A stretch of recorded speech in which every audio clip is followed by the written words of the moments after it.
Hello, I'm Larry Wilson, and welcome to this segment in our study on the book of Revelation.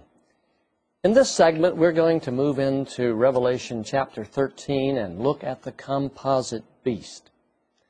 However, before we do this, we are concluding our investigation on chapter 12, verse 17, where the dragon is preparing to make war against the remnant of the woman, those who keep the commandments of God and hold to the testimony of Jesus.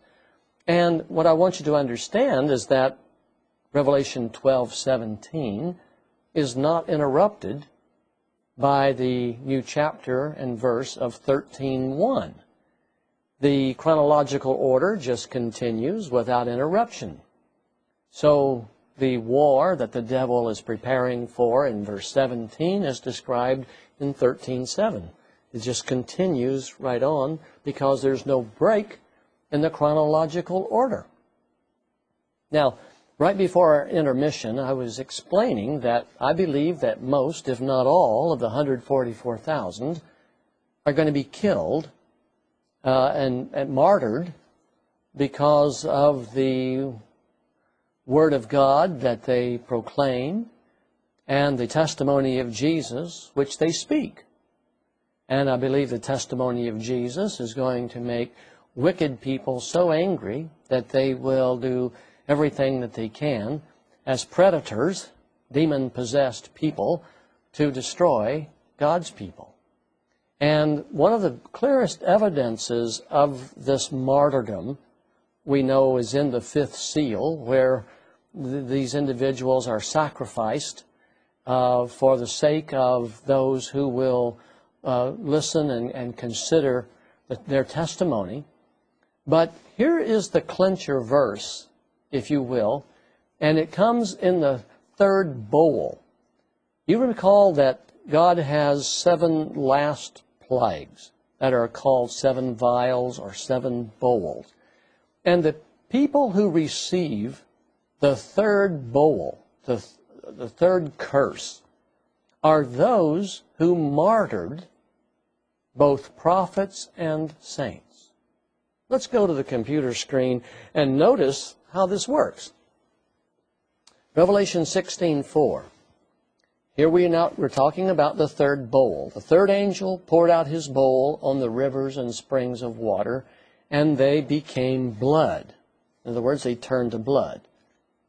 Then I heard the angel in charge of the waters say to God, "You are just in these judgments, you who are and who were, the Holy One, the Eternal One, because you have so judged. For they," that is the recipients of this plague, "they have shed the blood of your saints and prophets. And you have given them blood to drink, as they deserve." So the people who are living at the time of the third bowl have shed the blood of saints and prophets. They're bloodthirsty, and God has turned all the springs of water and rivers into blood, and this angel says, "Good, you've given them blood to drink, as they deserve." Of course, what prophets could the recipients of the third bowl have killed, if not the 144,000? Servants of God, upon which the gift of prophecy rests. All right, we need to do a little review as we conclude chapter 12 and move into 13. Let's go back to the war. The devil was cast out of heaven on Resurrection Sunday. When he saw that he had been cast out, he preyed upon the church of Jesus Christ. He then infiltrated the church. First he tried persecution. Then he infiltrated the church, and he used demon-possessed men to persecute God's saints for 1,260 years, just as he used Herod in an effort to kill infant Jesus. Then the devil spewed a great torrent, a flood of persecution, if you will, out of his mouth to destroy the woman.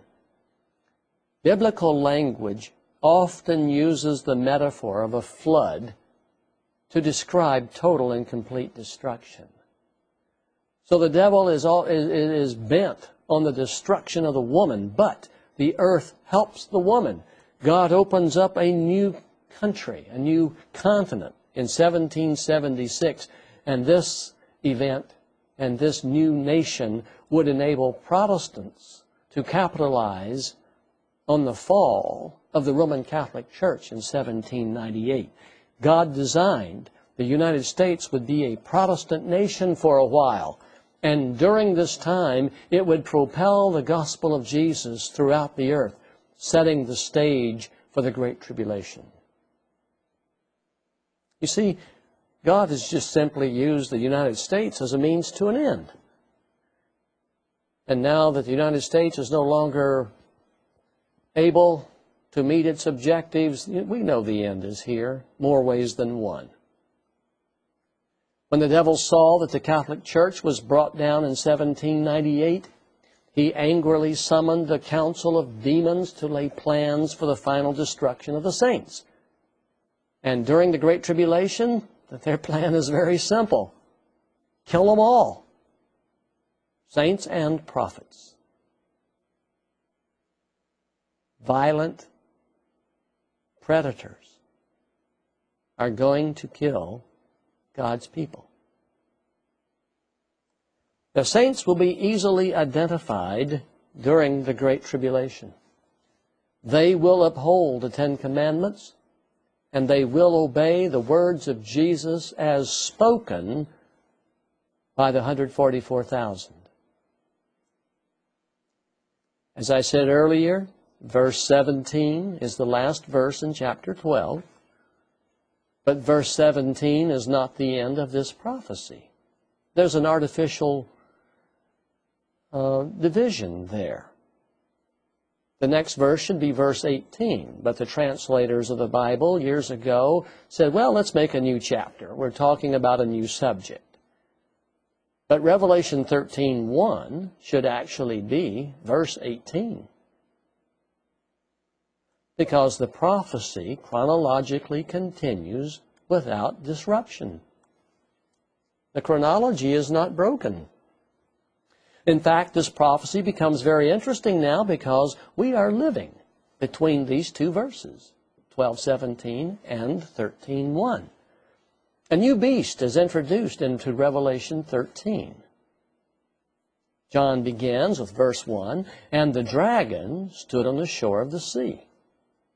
The idea here is that Lucifer is seen waiting for this beast, this composite beast, to rise. And the first 4 trumpets will enable this beast to come to life. Let's look at this beast. John writes, and I saw a beast coming out of the sea. He had 10 horns and 7 heads, with 10 crowns on his horns, and on each head a blasphemous name. Well, this right here, blasphemous name on each head, tells us that all of the 7 heads are opposed to God. They're blasphemous. God doesn't like them at all. They're religious in nature. They're blasphemous. John says in verse 2, the beast